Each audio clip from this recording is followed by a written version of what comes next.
Assalamualaikum warahmatullahi wabarakatuh.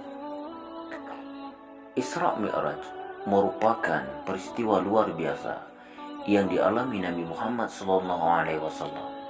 Lalu kapan peristiwanya Isra Mi'raj terjadi?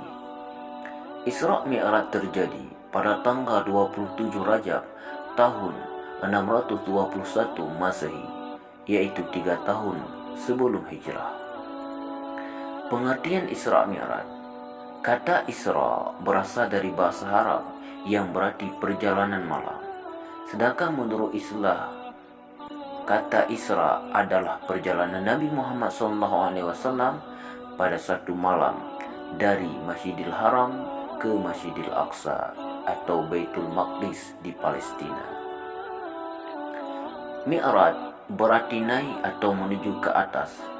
Menurut istilah, kata Mi'raj adalah naiknya Nabi Muhammad SAW dari Masjidil Aqsa menuju ke Arsyil Siratul Muntaha untuk menghadap Allah Subhanahu wa Ta'ala.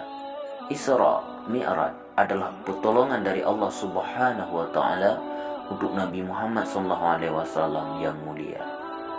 Peristiwa Isra Mi'raj terjadi pada malam ke-27 Rajab dari tahun ke-10 masa kenabian. Ketika Rasulullah SAW tertidur, tiba-tiba Jibril mendatanginya.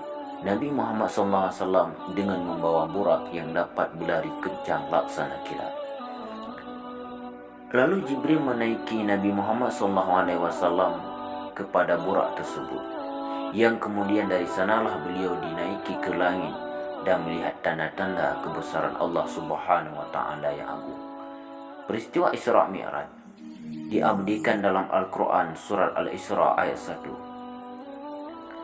1. Artinya, Maha Suci Allah yang telah memperjalankan hambanya pada satu malam dari Masjidil Haram ke Masjidil Aqsa, yang telah kami berkahi sekelilingnya agar kami perlihatkan kepadanya sebagian tanda-tanda kebenaran kami. Sesungguhnya Dialah adalah Maha mendengar lagi Maha melihat. Quran surat Al-Isra ayat 1. Para ulama hadis menyatakan bahwa Rasulullah SAW menjalani Isra'nya dari keadaan terjaga, bukan dalam keadaan tertidur, yaitu dari Mekah ke Baitul Maqdis dengan mengendari burak. Nabi Muhammad SAW menempuh perjalanan Isra Mi'raj dari Masjidil Haram ke Masjidil Aqsa. Nabi Muhammad SAW mengendari burak yang dibawa malaikat Jibril dari syurga. Perjalanan Isra ke Masjidil Aqsa. Perjalanan Nabi Muhammad SAW dengan malaikat Jibril menuju Masjidil Aqsa di Palestina diawali dengan singgah di 5 tempat. Dalam setiap perjalanan berhenti sejenak dan melaksanakan salat sunnah 2 rakaat. Nabi Muhammad SAW bersama malaikat Jibril pertama singgah di kota Madinah.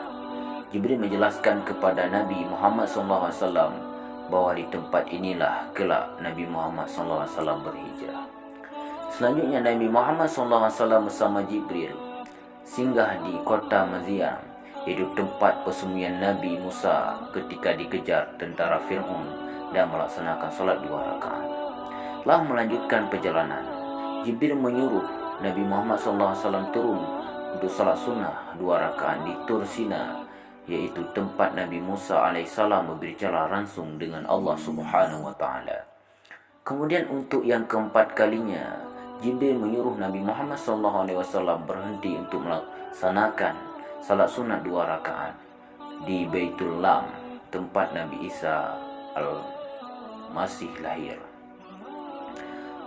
Nabi Muhammad SAW bersama malaikat Jibril kemudian singgah di Masjidil Aqsa di Palestina, yaitu tempat yang ditunjuk dalam perjalanan malam tersebut. Dalam perjalanan, Nabi Muhammad SAW mengalami peristiwa-peristiwa yang sangat bermakna. Nabi Muhammad SAW juga disungguhi 2 buah gelas yang berisi susu dan arak. Nabi Muhammad SAW mengambil sebuah gelas yang berisi susu. Kemudian malaikat Jibril mengucapkan selamat kepada Nabi Muhammad SAW karena beliau telah memilih yang baik bagi dirinya dan umatnya. Perjalanan Mi'raj ke Siratul Muntaha. Setelah menjadi imam salat di Masjidil Aqsa, Rasulullah SAW bersama malaikat Jibril menuju Sidratul Muntaha untuk menghadap Allah Subhanahu wa taala. Dalam perjalanan menuju Sidratul Muntaha, Nabi Muhammad SAW dan malaikat Jibril singgah di 7 lapis langit, yaitu yang pertama, langit yang pertama Rasulullah SAW bertemu dengan Nabi Adam. Di langit yang kedua, Rasulullah SAW bertemu dengan Nabi Yahya dan Nabi Ishaq. Dan di langit yang ketiga, Rasulullah SAW bertemu dengan Nabi Yusuf. Di langit yang keempat, Rasulullah SAW bertemu dengan Nabi Idris. Dan di langit yang kelima, Rasulullah SAW bertemu dengan Nabi Harun. Langit yang keenam, Rasulullah SAW bertemu dengan Nabi Musa. Langit yang ketujuh, Nabi Muhammad SAW bertemu dengan Nabi Ibrahim. Setelah melewati ketujuh lapis langit tersebut, Rasulullah SAW diajak ke Baitul Maqmur, tempat para malaikat melaksanakan tawaf. Kemudian Rasulullah SAW naik menuju Sidratul Muntaha, dan dalam perjalanan ini malaikat Jibril tidak ikut serta.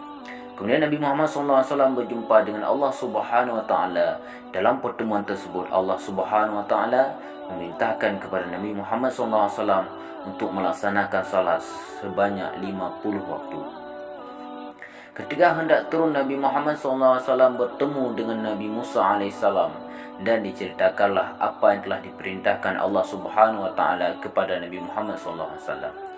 Nabi Musa menyuruh Rasulullah SAW untuk kembali menghadap Allah Subhanahu wa taala untuk memohon keringanan perintah salat. Allah Subhanahu wa taala memberikan keringanan kepada Nabi Muhammad SAW menjadi 5 waktu untuk setiap harinya. Allah Subhanahu wa taala menjanjikan pahala yang sama bagi umat Nabi Muhammad SAW seperti melaksanakan salat 50 waktu. Peristiwa Isra dan Mi'raj, Nabi Muhammad SAW dalam waktu singkat telah tersebar luas kabarnya di masyarakat Mekah. Mengenai peristiwa itu, kaum kafir Quraisy semakin membenci serta mengejek dan mencemooh Nabi Muhammad SAW. Abu Jahal menantang kepada Nabi Muhammad SAW untuk menceritakan peristiwa itu kepada masyarakat Mekah. Setelah masyarakat Mekah berkumpul, maka Nabi Muhammad SAW menceritakan peristiwa itu dari rinci dan tiada yang terlewati. Mendengar cerita Nabi Muhammad SAW, bagi umat Islam yang masih lemah imannya, banyak yang menjadi murtad. Tetapi bagi yang kuat imannya, tetap tidak tergoyahkan dan tidak terpengaruh oleh ejekan itu. Sebab mereka telah yakin tentang kebenaran Nabi Muhammad SAW. Cerita lain dari peristiwa ini terhadap apa yang dilakukan Abu Bakar As-Siddiq, ia mempunyai sikap yang berbeda dengan yang lain. Setelah ia datangi orang-orang yang masih ragu dengan peristiwa Isra Mi'raj, Abu Bakar mendatangi Rasulullah SAW dan meminta penjelasan langsung. Setelah mendengarkan sendiri dari Rasulullah SAW, Abu Bakar As-Siddiq langsung menerimanya. Oleh sebab itu Nabi Muhammad SAW memanggilnya dengan sebutan Al-Siddiq. Wallahu a'lam bishawab.